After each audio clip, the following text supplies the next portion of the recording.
자, 여러분 안녕하세요. 반갑습니다. 오늘 농지법 5번째 시간이 되겠는데요.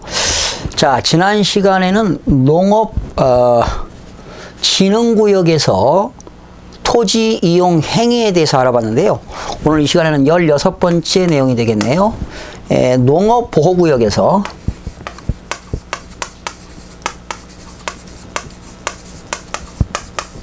농업보호구역에서 토지 이용 행위를 할 수 있는 거.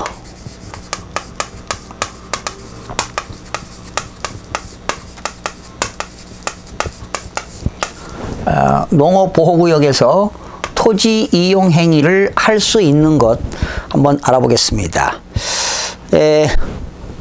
지난 시간 농업 진흥구역에서도 할 수 있는 걸 학습하셨는데 역시 농수산물 가공처리입니다.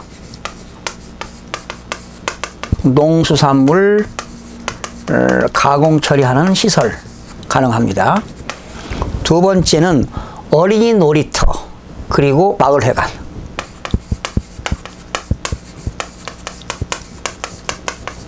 역시 이것도 가능하죠. 똑같죠? 어린이 놀이터나 마을회관도 농업 진흥구역에서 가능합니다.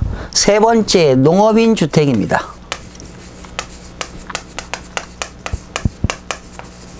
농업인 주택과 어업인 주택이 가능하고요. 네 번째, 국방 군사시설.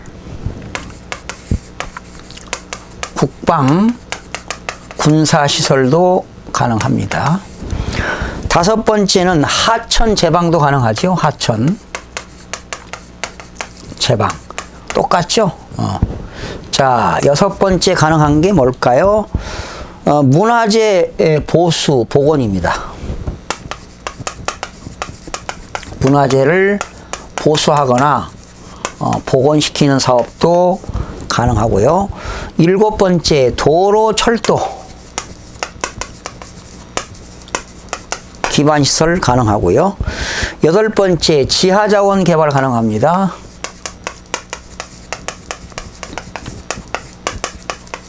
지하자원 개발이 가능하고요.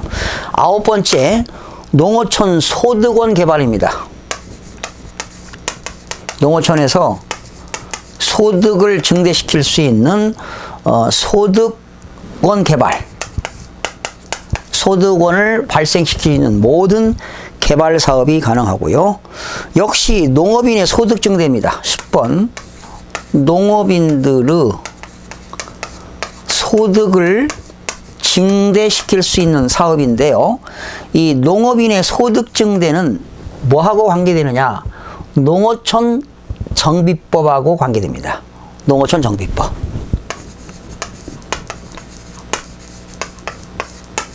그래서 농업인들이 여러분 이 농업 진흥구역에서는 이게 없었죠.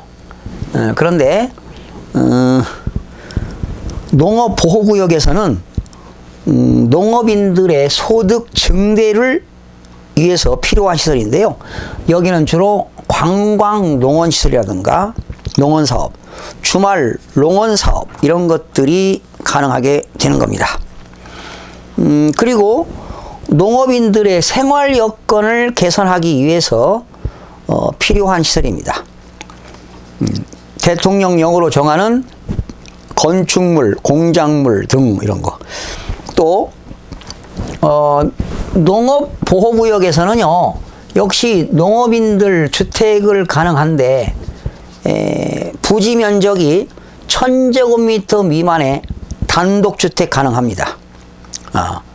역시 단독주택 지으려면 건축법에 의해서 허가받아야 되겠죠. 시장군수구청장한테 허가받아야 되는데 이러한 1000제곱미터 미만의 단독주택도 가능하고요. 각종 시설물들 많이 가능합니다. 그러면 이 시간에 이거 농업인들의 소득 증대를 위해서 자 17번째입니다.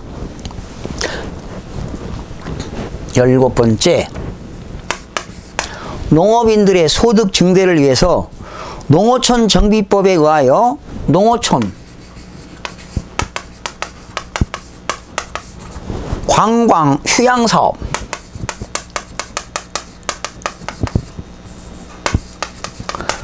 농어촌 지역의 관광 휴양 사업의 규모와 시설 기준을 소개하도록 하겠습니다. 규모와 시설 기준입니다. 이거는 농어촌 지역에서 관광 휴양 사업은 농어촌 정비법에서 규정하고 있습니다. 농지법이 아닙니다. 농어촌 정비법인데 여기서 할 수 있는 사업은 어떤 거냐면 농어촌 관광 휴양 단지 사업입니다. 농어촌 관광 휴양 단지 사업. 농어촌 관광 휴양 사업에는 농어촌 관광 휴양 단지 사업 할 수 있고요. 관광 농원 사업 할 수 있습니다. 그리고 세 번째는 농어촌 민박 사업 할 수 있습니다. 그래서 여러분들 그 시골에 가면 민박촌들 많잖아요. 민박 사업으로 소득을 증대시키는 겁니다. 그러면 농어촌 관광 휴양 사업에는 농어촌 관광 휴양 단지 사업이 있고 관광 농원 사업이 있고 농어촌 민박 사업이 있어요. 이런 것들이 이제 사업의 규모가 되겠고요. 이제 시설로 넘어갑니다. 이 농어촌 관광 휴양 단지 사업은 뭐 할 수 있느냐면요. 이거는 농어촌 전시관 만들 수 있습니다. 농업 전시관. 농업 전시관을 만들 수 있고요. 그리고 학습관도 만들 수 있습니다. 학습관. 농업 학습관. 그리고 지역 특산물 판매 시설.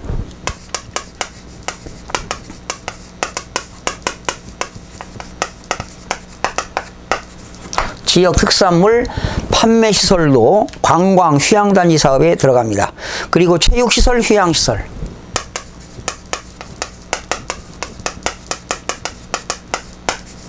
이런 것들은 다 농어촌 관광 휴양단지 사업에 해당하는 겁니다. 농업 전시관, 학습관, 지역 특산물 판매시설, 그리고 체육시설, 휴양시설은 관광 단지 사업이 되겠고요. 관광 농원, 농원 사업은 영농 체험 시설입니다.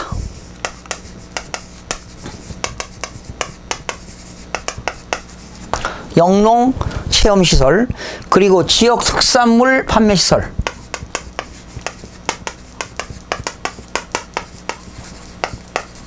지역 특산물 판매 시설도 관광 농업 사업에 들어갑니다.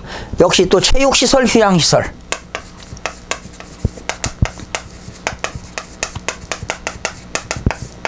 이런 것들도 관광 농업 사업에 들어가고요. 그리고 음식물 제공시설. 음식물 제공시설은 식품위생법 적용하겠죠.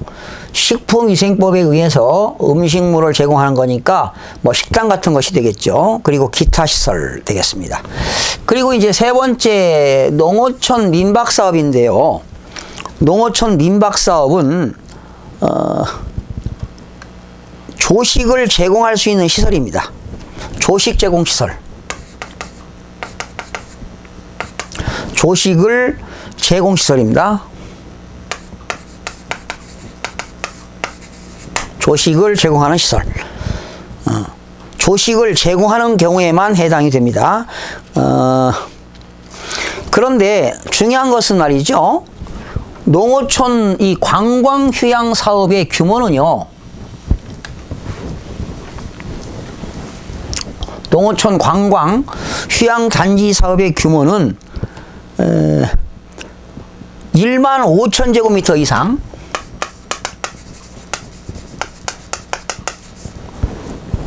100만 제곱미터 미만입니다.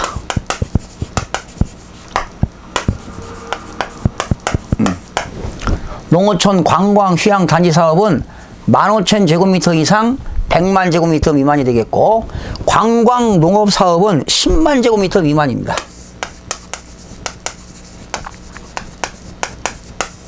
10만 제곱미터 미만이 되겠고, 여러분들 뭐 1번, 2번은 상당히 이 농지가 많아야 되겠죠. 그러나 여러분들은 시골에 가서 농어촌 민박사업 가능합니다. 이거는 주택면적이요. 주택의 연면적. 연면적이 230제곱미터 미만입니다. 주택의 연면적이 농어촌 민박사업은 연면적이 230제곱미터 미만인데요. 다만 문화재 보호법에 의해서 지정문화재가 있습니다. 지정문화재도 국가 지정문화재가 있고 시도 지정문화재가 있는데 이런 문화재 보호법에 의한 지정문화재에서는 연면적에 관계가 없습니다. 그러나 일반 그런 읍면지역에서 농어촌 민박사업은 연면적이 230제곱미터 미만인 사람이 민박사업을 할 수 있는데 시장군수구청장한테 신고하고 민박사업을 하게 되는데요. 그런데 이 민박사업은 반드시 조식 제공시설이 갖춰져 있어야 되고요. 음식의 원재료를 보관할 수 있는 냉장고 등의 시설을 갖춰야 되고요. 그리고 음식을 조리할 경우에는 위생적으로 조리할 수 있도록 세척하는 시설을 갖춰야 되고요. 주방에는 환기 시설을 갖춰야 될 겁니다. 그러나 창문이 있거나 자연적으로 환기가 가능할 때는 환기 시설이 없어도 됩니다. 반드시 이 농어촌 민박사업은 수도법에 의해서 수돗물이 나와야 되겠죠. 만약에 수돗물이 안 나온다면 먹는 물 관리법에 의해서 먹는 물의 수질 기준에 적합한 지하수 등을 공급할 수 있는 시설을 갖춰야 합니다. 그렇게 되면 농어촌 민박사업 같은 경우는 시장군수구청장한테 신고하는 거기 때문에요. 이런 농어촌 정비법은 하나의 농어민들의 소득을 증대시키기 위한 시설이라고 볼 수가 있습니다. 자, 오늘 이 시간에는